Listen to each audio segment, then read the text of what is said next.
اے ایمان والو،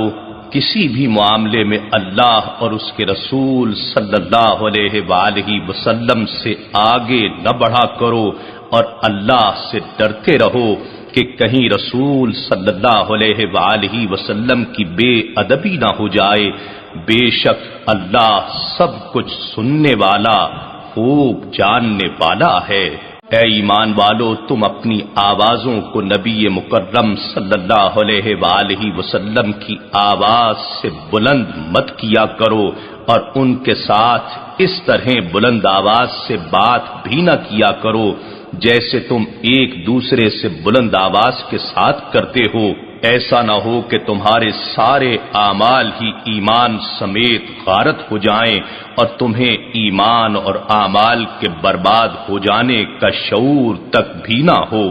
بے شک جو لوگ رسول اللہ صلی اللہ علیہ وآلہ وسلم کی بارگاہ میں ادب و نیاز کے باعث اپنی آوازوں کو پست رکھتے ہیں، یہی وہ لوگ ہیں جن کے دلوں کو اللہ نے تقوی کے لیے چن کر خالص کر لیا ہے، انہی کے لیے بخشش ہے اور اجر عظیم ہے۔